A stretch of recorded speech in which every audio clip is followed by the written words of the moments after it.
স্বাগত হেডলাইন ঢাকায় আপনাদের সাথে আছি আমি গোলাম কিবরিয়া। পরিবার থেকে শুরু করে ফসলের মাঠ, শিক্ষা থেকে ব্যবসা, প্রশাসন থেকে শৃঙ্খলা বাহিনী, আইন প্রণয়ন থেকে রাষ্ট্রের প্রধান নির্বাহী, সব ক্ষেত্রে এগিয়ে চলেছেন নারীরা। শিশু মৃত্যু, মাতৃমৃত্যুর হার কমানো এবং গড় আয়ু বৃদ্ধির মতো অগ্রগতির সূচকগুলোতে বাংলাদেশের নারীদের অর্জন সারা বিশ্বের রোল মডেল।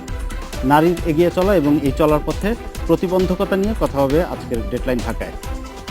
আজ আমাদের সাথে স্টুডিওতে আছেন কথাসাহিত্যিক সেলিনা হোসেন, আছেন অভিনেত্রী, তথ্যচিত্র ও নাট্য নির্মাতা রোকেয়া প্রাচী এবং অ্যাকশন এইড বাংলাদেশের কান্ট্রি ডিরেক্টর ফারাহ কবির। স্বাগত আপনাদের। আন্তর্জাতিক নারী দিবস উপলক্ষে কেন্দ্রীয় শহীদ মিনারে চলছে প্রদীপ প্রজ্বলন কর্মসূচি। সেখানে আছেন সহকর্মী তানজির মেহেদি। আমরা এখন সরাসরি চলে যাচ্ছি সেখানে। তানজির, কর্মসূচি কখন থেকে শুরু হয়েছে? প্রদীপ প্রজ্বলন ছাড়া আর কি কর্মসূচি আছে? আপনি জানেন আসলে গত 6 বছর ধরে আমরাই পারি এবং ঢাকা বিশ্ববিদ্যালয় মিলে আসলে কর্মসূচিটি আয়োজন করে থাকে। আপনি জানেন আজ রাত 10:30 থেকে কর্মসূচিটি শুরু হয়েছে। বক্তব্য চলবে ঠিক 11:58 পর্যন্ত। 11:58 আসলে গত এক বছরে বাংলাদেশের নারী নির্যাতনের শিকার হয়ে যেসব নারীরা মারা গিয়েছেন তাদের স্মৃতির প্রতি সম্মান জানিয়ে 1 মিনিট নীরবতা পালন করা হবে। ঠিক 12টায় শুরু হবে মোমবাতি প্রজ্বলন এবং মশাল প্রজ্বলন কর্মসূচি। সেই কর্মসূচি শেষ হওয়া মাত্রই আসলে ঠিক 12:05 শুরু হবে শপথ গ্রহণ, যার মধ্য দিয়ে আসলে আজকের অনুষ্ঠান শেষ হতে যাবে। আপনাকে একটু বিষয় জানিয়ে রাখতে চাই, বক্তারা আসলে বক্তব্য শুরু করেছেন। তারা বলছেন গত কয়েক বছর ধরে আসলে বাংলাদেশের নারী নির্যাতনের হার অনেকটা বেড়ে গেছে এবং সর্বশেষ একটি পরিসংখ্যানে দেখা গেছে দেশের 87% নারী আসলে তাদের পারিবারিকভাবে নির্যাতনের শিকার হচ্ছে, যার মধ্যে আমি শুনতে পাইনি।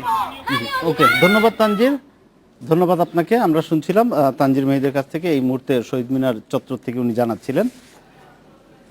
তো চলে আসছি আপনার কাছে সেলিনা আপা। আমাদের দেশে প্রধান যে 3টি রাজনৈতিক দল, ধরেন ক্ষমতায় যারা আছে, বিরোধী দল এবং আরেকটি প্রধান দল, 3টি প্রধান দলেরই প্রধান ব্যক্তি হচ্ছেন নারী।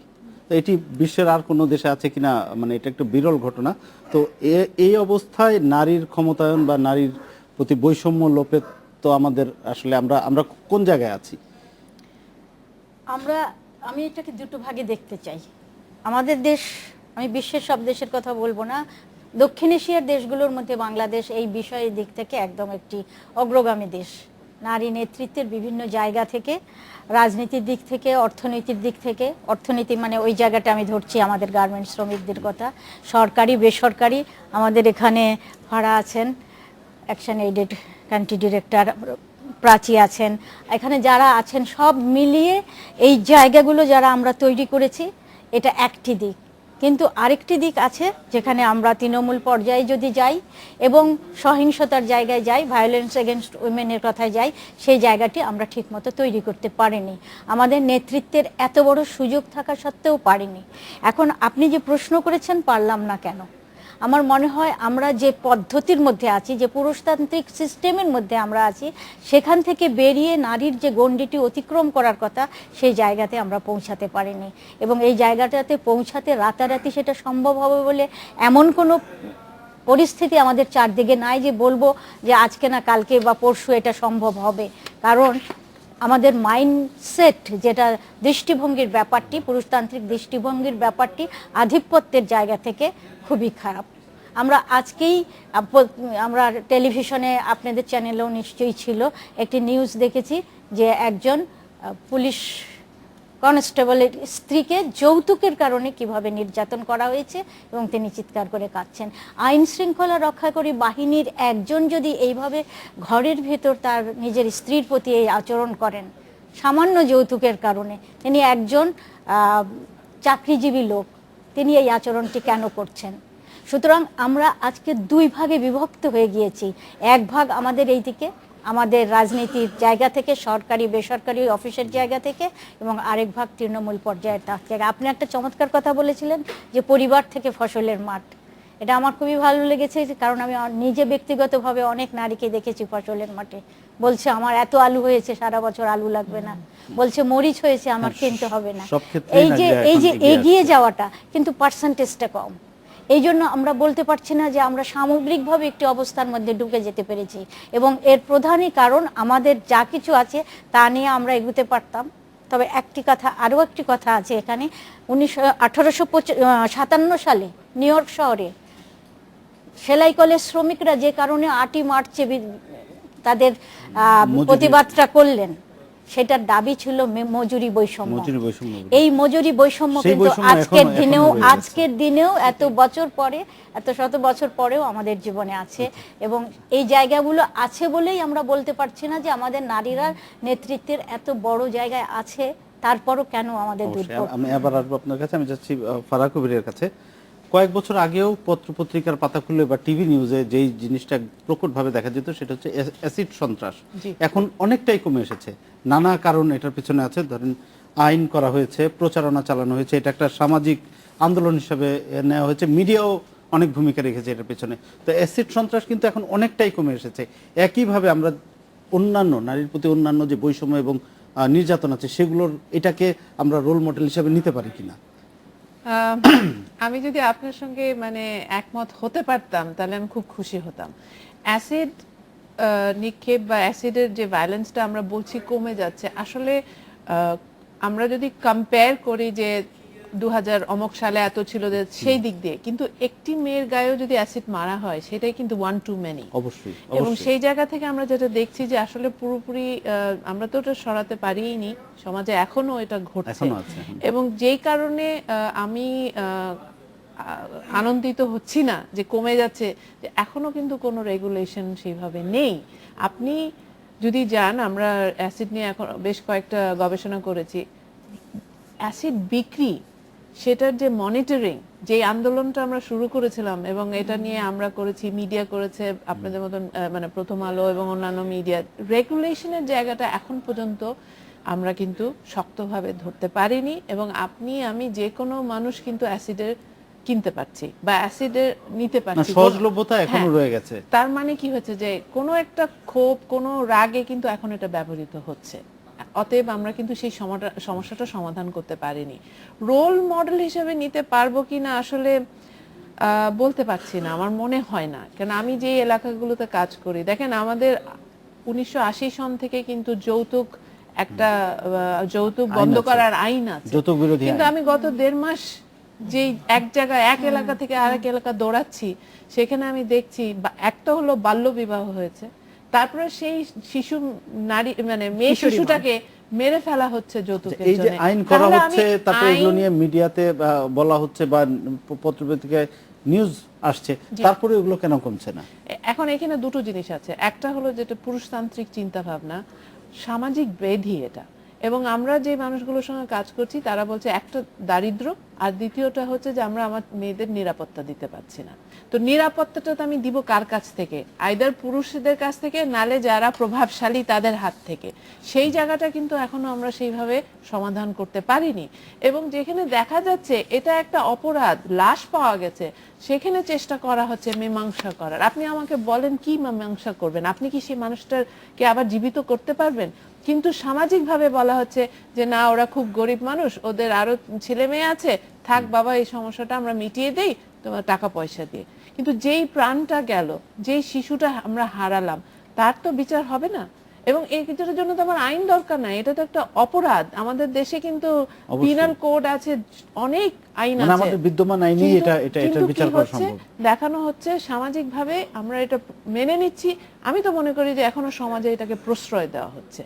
এবং এটা ব্যাখ্যা অনেক কিছু দেওয়া যায়, যে দারিদ্র্যের কারণে, বা আহা মেয়েটার তাহলে কি হবে, বা ওই পরিবারে আরো ছেলে মেয়ে আছে, বা যারা প্রভাবশালী তাদের প্রভাব খাটিয়ে এই জিনিসটা হচ্ছে। তো তাই যদি হবে তাহলে আমরা বিচার কোথায় পাবো, কবে পাবো? আমার এই যে ক্রোধ, এই রাগ আমি কার কাছে নিয়ে যাবো? কিন্তু দারিদ্র্যের কথা যেটা বললেন, শুধু যে দরিদ্র বা নিম্ন আয়ের তারাই নির্যাতনের শিকার তা না। সম্প্রতি আমি একটু যাচ্ছি রোকেয়া প্রাচীর কাছে, সম্প্রতি একটা সরকারি জরিপ, যেটা একমাত্র এই পর্যন্ত জরিপ করা হয়েছে নারী নির্যাতন বিষয়ে সরকারের পক্ষ থেকে, সেটাতে দেখা যাচ্ছে 16% নারী কর্মস্থলে নির্যাতনের শিকার। তার মানে তারা শিক্ষিত সমাজের প্রতিনিধি এবং তারা অতটা দরিদ্র না নিশ্চয়ই।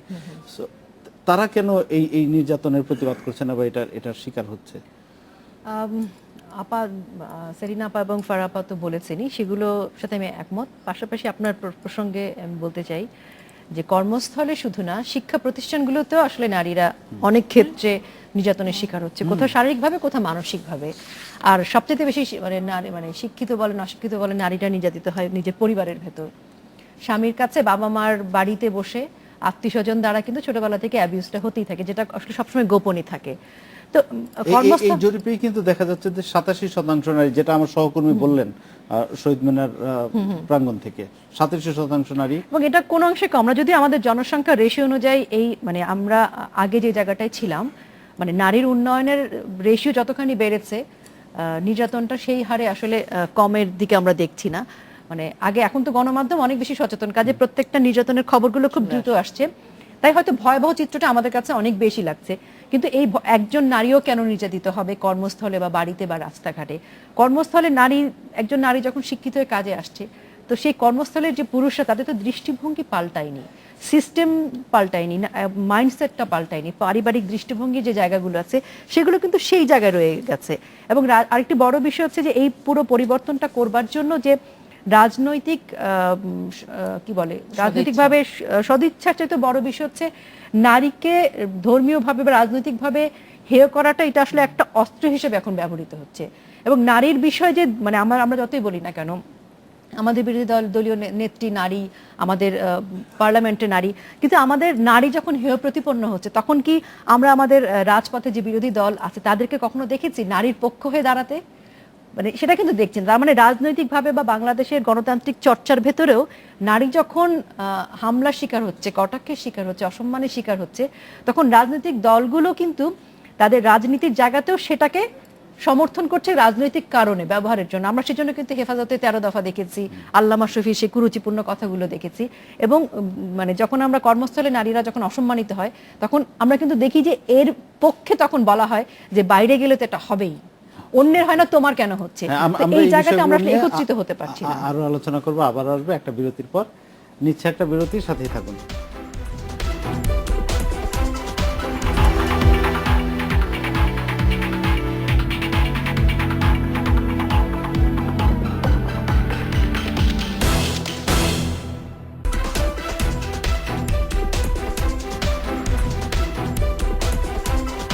বিরতির পর ফিরে এলাম ডেডলাইন ঢাকায়।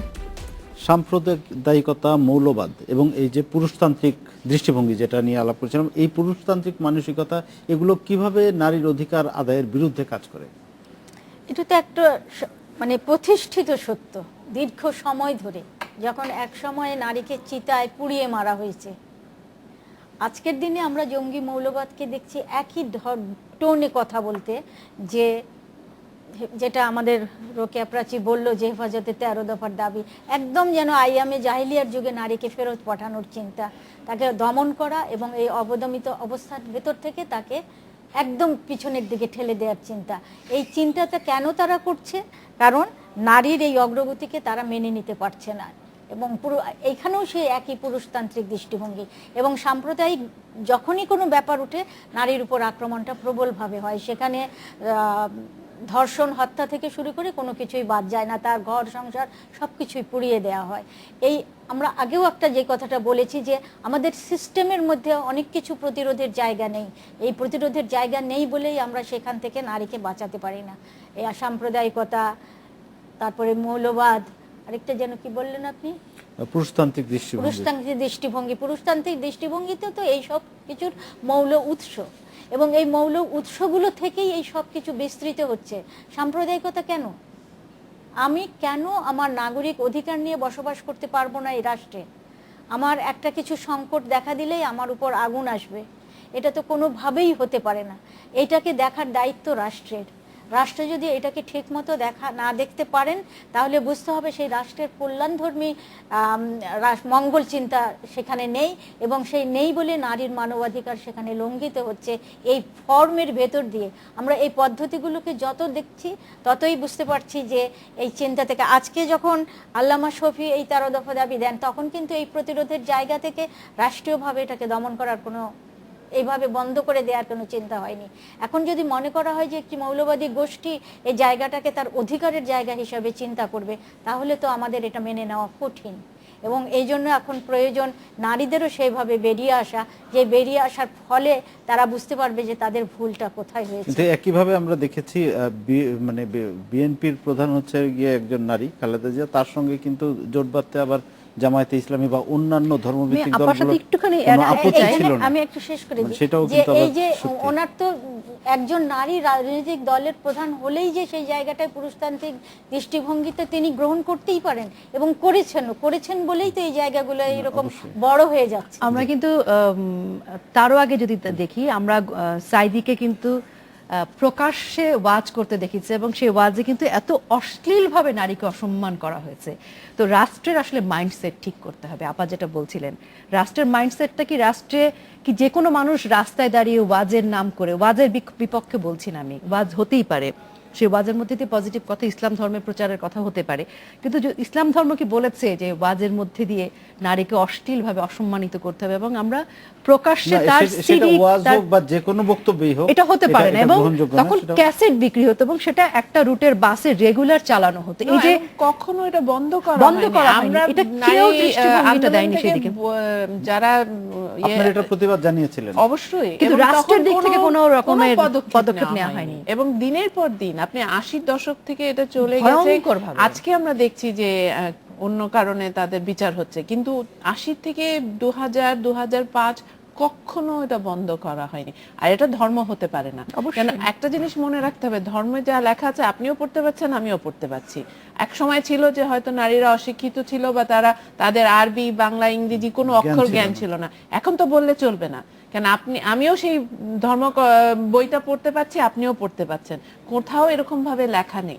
আর সবচেয়ে বড় সমস্যা হলো যখন ধর্ম এবং রাজনীতি এক জায়গায় করা হয় এবং রাজনীতির মানে বেনিফিট বা প্রফিটের জন্য ধর্মকে নিয়ে আসা হয়, সেটা কখনোই সুফল বয়ে আনে না, কখনোই না। এবং সেই সাইডে কিন্তু আমরা আমাদের সেই বিরোধী দলীয় নেত্রীকে, মানে নেত্রীকে পাশে, মানে নেত্রীকে দেখেছে পাশে বসিয়ে না, রেখেছে। তারা তো একই জোটে ছিল, Political সুতরাং জনসভা থাকতেই পারে। করেছেন। আমি ফারাহ কবিরের কাছে যাচ্ছি অন্য একটা প্রশ্ন নিয়ে।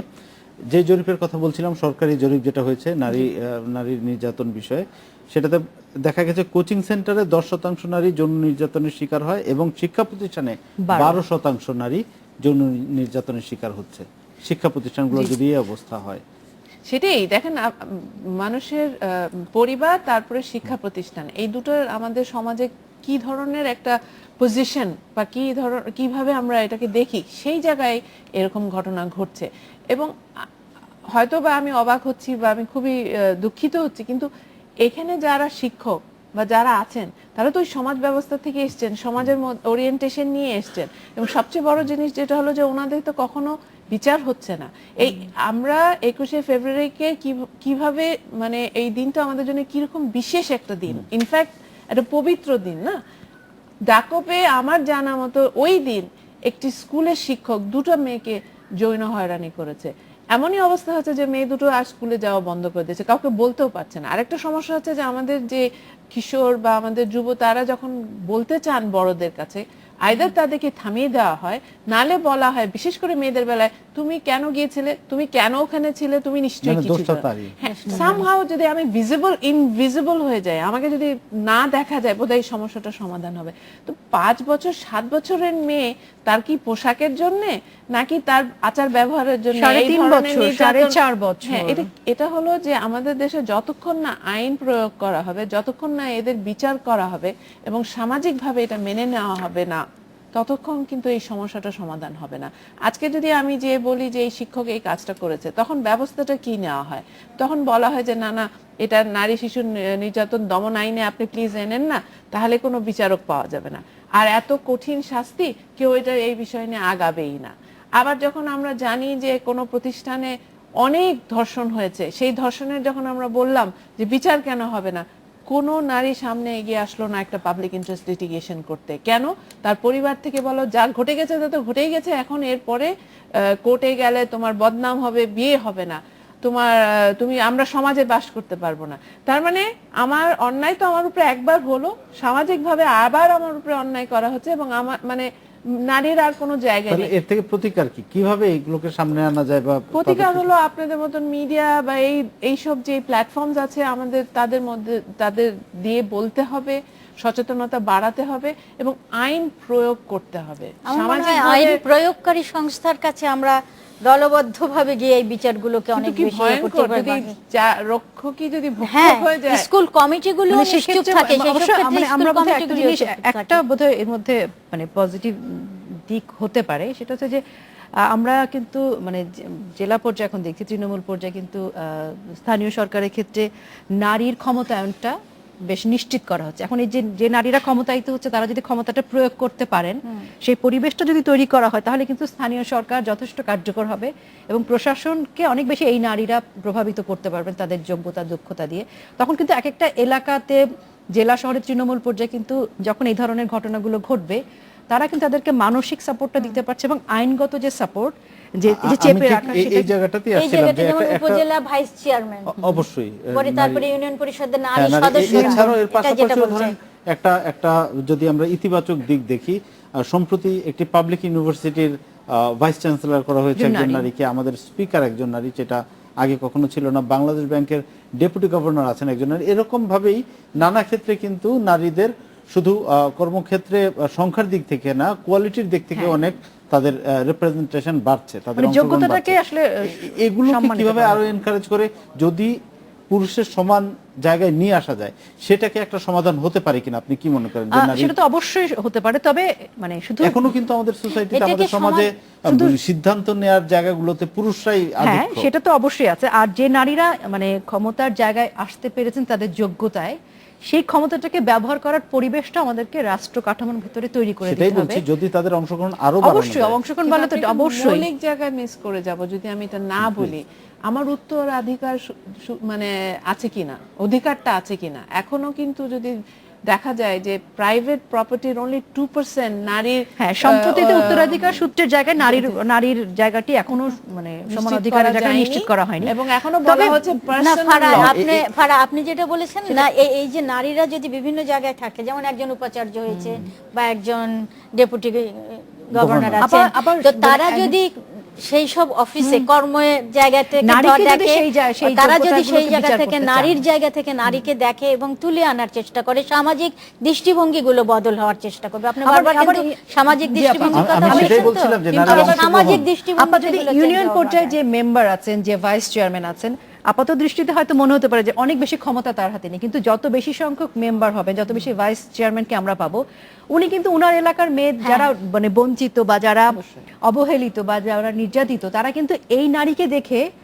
মানে এইটুকু অন্তত সাহস পাবেন, অনুপ্রাণিত হবেন যে এবং না, সেই একজন নারী নারীও আমার তাকে সামনে support আছেন। দিতে পারে। এবং এই যে মেম্বার যিনি ভাইস চেয়ারম্যান বা আরো যারা আছেন সেই স্থানীয় সরকারের পর্যায়গুলোতে, আমরা তৃণমূল পর্যায়দেরকে পাচ্ছি, তারা কিন্তু অনেক বেশি এই নারীদের জন্য কাজ করতে পারছেন।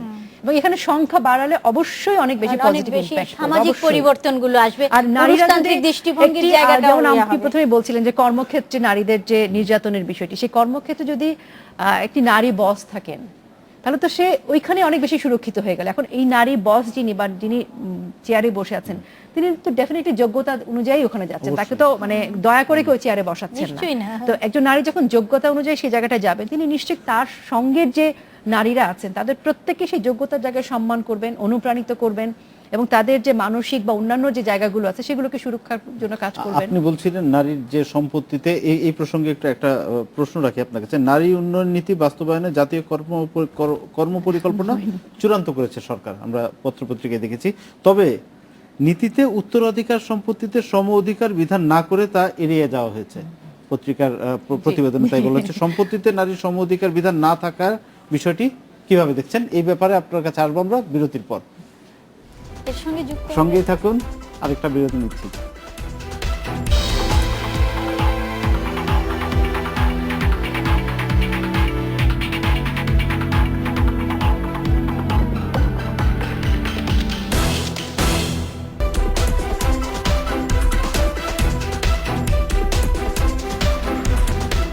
বিরতির পর ফিরে এলাম ডেডলাইন ঢাকায়। যে প্রশ্নটি রেখে গিয়েছিলাম, নারী উন্নয়ন নীতি বাস্তবায়নে জাতীয় কর্ম পরিকল্পনার কথা বলছিলাম, যেখানে সম্পত্তির সম অধিকারের বিধানটা রাখা হয়নি। কিভাবে দেখছেন? এখনো আমাদের যারা নীতি নির্ধারক আছেন তারা এই বিষয়ে এখনো ঠিক পুরোপুরি কমফোর্টেবল না। এবং দেখা গেছে যে যখন নারী নীতিটা আসলো, এ নিয়ে কয়েকবার অনেকগুলো ঘটনা ঘটেছে আমরা দেখেছি যে বাইতুল মুকাররমেও এটা নিয়ে বিশাল প্রতিবাদ মিছিল হয়েছে, রাস্তায় তারা চলে এসেছেন। কিন্তু বিষয়টা এমন যে উত্তরাধিকারের জায়গায় যদি কোনো পরিবর্তন আনা যায় সেখানে কোনো সমস্যা নেই। কেন যেই বলা হচ্ছে যে আমাদের ধর্মে নাকি বলা আছে যে নারী পুরুষ তার ভাই বা পুরুষের অর্ধেক পাবে, কিন্তু কোথাও বলা নেই যে ওটাই ম্যাক্সিমাম। ওটা কিন্তু একটা মিনিমাম ধরে দেওয়া হয়েছিল। এক, দ্বিতীয়ত 1400 বছর আগের নারী আর আজকের নারীর অবস্থান কি এক? কতগুলো গার্মেন্ট ওয়ার্কার্স নারীর আয়ের উপরে সংসার চলে। কত নারীরা যারা কাজ করছেন, সেটা স্কুলে হোক, গার্মেন্টসে হোক, ইট ভাঙেন যে নারী, তো কেন সে তার কাজ বা তার যে প্রাপ্য সেটা কি সে কেন পাবে না?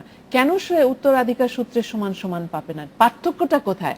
আপনি অনেক পুরুষকে বলতে শুনবেন যে মেয়েটা তো সেই নারীর তো দরকার নেই, কেন সে তো স্বামীর কাছ থেকে পাবে। তো আর তাছাড়া ও তো এখন স্বামী তার দেখার দায়িত্ব। আপনি বলেন যে বাংলাদেশে প্রত্যেকটা নারী কি আসলে সেই ভাগটা পায়, বা একেবারে শুধু পুরুষরাই তাদেরকে দেখে রাখছে? তা তো না, নারী পুরুষ উভয় কাজ করে কিন্তু আজকে মধ্যবিত্ত সংসার চলে।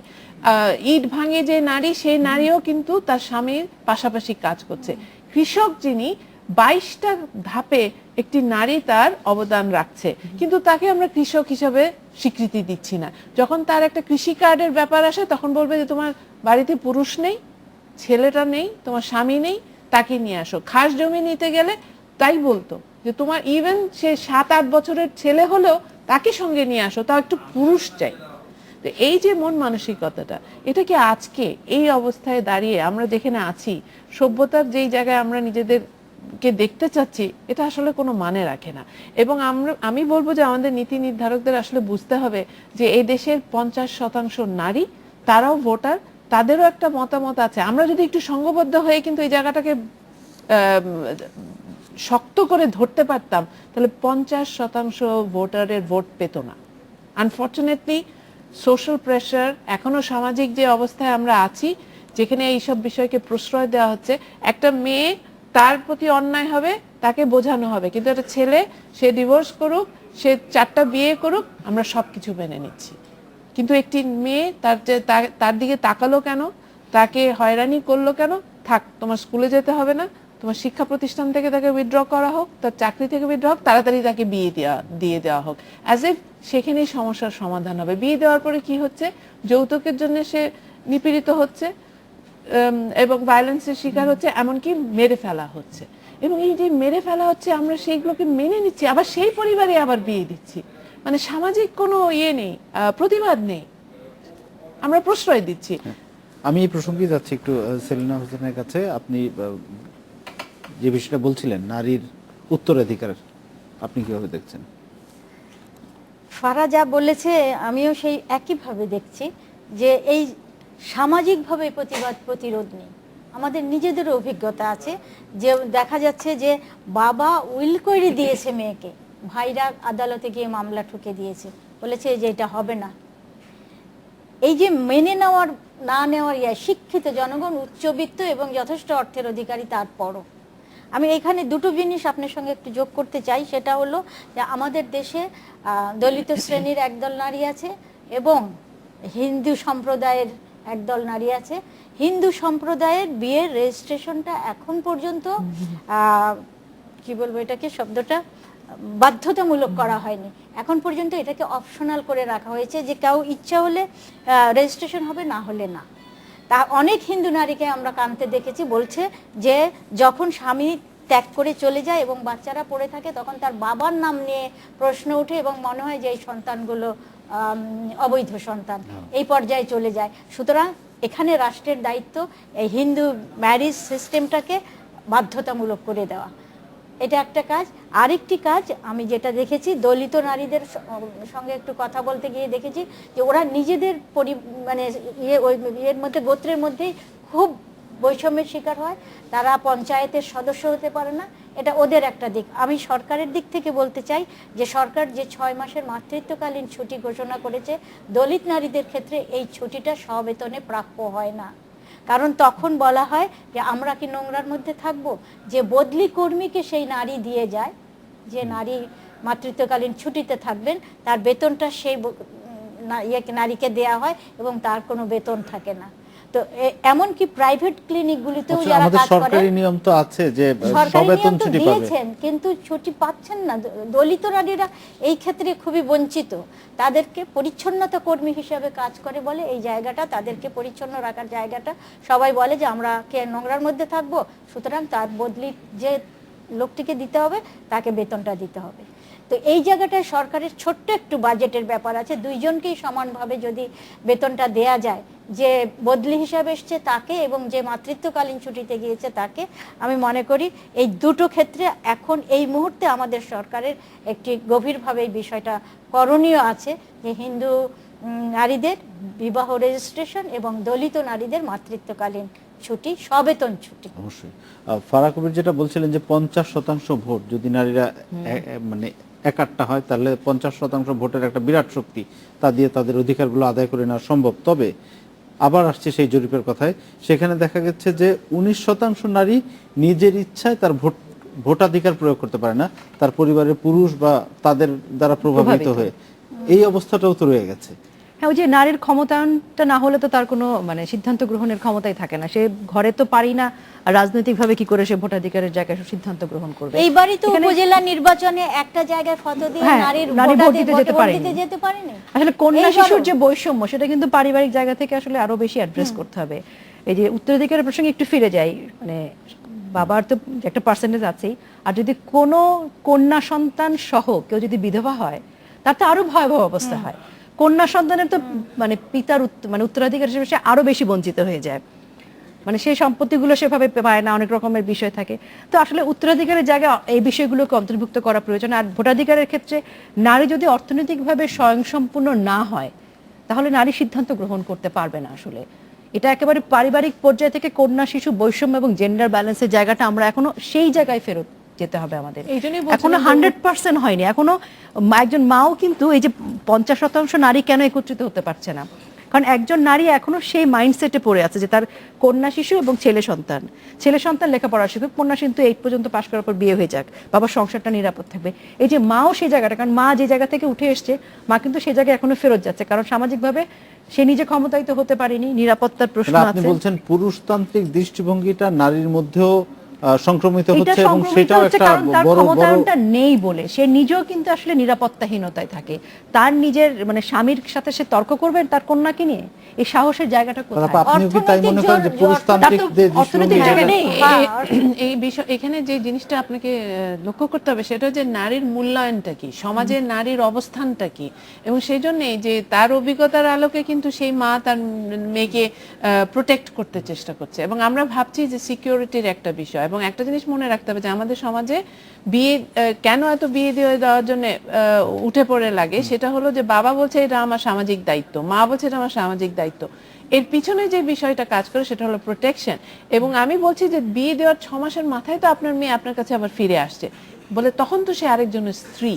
তার মানে this is the price of virginity, this is the price of social acceptance. তো এইটাই যখন সমাজের সবচেয়ে বড় হয়ে দাঁড়ায় তখন কিন্তু যে যতই অন্যায় হোক সেগুলো কিন্তু সবাই মেনে নিচ্ছে। আরেকটি জিনিস হলো যে উত্তরাধিকার বা নারীর অর্থনৈতিক ক্ষমতায়ন এত বেশি গুরুত্বপূর্ণ, কিন্তু তখন অন্যায় হোক সেগুলো কিন্তু সবাই মেনে নিচ্ছে। আরেকটি জিনিস হলো যে উত্তরাধিকার বা নারীর অর্থনৈতিক ক্ষমতায়ন এত বেশি গুরুত্বপূর্ণ, কিন্তু তখনই কিন্তু সে সিদ্ধান্ত নিতে পারবে, তখনই তার কি মূল্যায়ন। গার্মেন্ট ওয়ার্কার্সরা যারা আমরা প্রথমে কাজ করতাম তারা আসলেন কাজে, বললেন যে তাদের স্বামী চলে গেছে, বাবা তাদের দেখছে না, ভাই দেখছে না। 6 মাসের মাথায় দেখা গেল হঠাৎ করে স্বামী ফিরে আসছে, বাবারা তাদেরকে এখন অনেক বেশি মূল্য দিচ্ছে, ভাই তাকে অনেক মূল্য দিচ্ছে, কেন সে দিনের শেষে অর্জন করছে এবং সে সেই পরিবারকে চালাচ্ছে। আজকে কিন্তু তার অবস্থানের পরিবর্তন হয়ে গেছে। অবশ্যই, কিন্তু তার মানে এই না যে নির্যাতন বন্ধ হয়ে গেছে। আনফরচুনেটলি এক জেনারেশন পরে যখন সেকেন্ড জেনারেশন গার্মেন্ট ওয়ার্কার্সরা চলে এসছে, এটা স্ট্যাবলিশড হয়ে গেছে, তখন আবার সেই চিরন্তন যে প্রক্রিয়া বা ব্যবহার, যে বিহেভিয়ার প্যাটার্ন, ওগুলো আবার ফিরে এসেছে। মানে উপার্জনও করতে হবে, নির্যাতনও সইতে হবে, ব্যাপারটা এরকম। এই জায়গাটা হ্যাঁ বলেন, আপনি আমি বলেন। একটু বলতে চাই, ফারাহ কবির যে জায়গাটি বললেন যে এই জায়গাটা কিন্তু আজকে বিশ্ব জুড়ে, এটা আন্তর্জাতিক নারী দিবস। 1984 সালে জাতিসংঘ 8ই মার্চকে আন্তর্জাতিক নারী দিবস ঘোষণা করেছেন। তারও আগে আমরা দেখেছি ক্লারা জেটকিন 1910 সালে যা করেছেন, সমাজতান্ত্রিক আদর্শে বিশ্বাসী নারীরা এই দিবসটি ঘোষণা করেছিলেন। এখন যদি আমরা 3 দিন আগের একটি রিপোর্ট, এরকম একটি রিপোর্ট আমরা পেয়েছি রয়টার্স পরিবেশিত, সেটা হলো ভায়োলেন্স এগেইনস্ট উইমেন, একটি জরিপ করেছে ইইউর মৌলিক মানবাধিকার সংস্থা। এখানে বলছে 3 জন নারীতে 1 জন 15 বছরের আগেই যৌন হয়রানির শিকার হন, এবং 28 জাতি গোষ্ঠীর এই শতাংশ, এই সংস্থা 33% অর্থাৎ 6,20,00,000 নারী জীবনের কোনো না কোনো সময় নির্যাতনের মানে শিকার হয়েছে। পশ্চিমা বিশ্বে, যেটাকে আমরা উন্নত বিশ্ব বলে মনে করি, সেখানকার চিত্রটা। উন্নয়নশীল রাষ্ট্র হিসাবে আমরা পিতৃতান্ত্রিক দৃষ্টিভঙ্গির কথা বলছি, আমরা সামাজিক নিরাপত্তাহীনতার কথা বলছি, আমরা পরিবার, সমাজে, রাষ্ট্রে মেয়েদের বিরুদ্ধে নানা ধরনের অবস্থান গ্রহণের কথা বলছি। কিন্তু আজকে পশ্চিমা বিশ্বে যখন আমরা মনে করি তারা অর্থনৈতিক দিক থেকে অনেক বেশি উন্নত এবং অনেক বেশি সম্পদশালী, তারাও কিন্তু এই ধরনের নির্যাতন।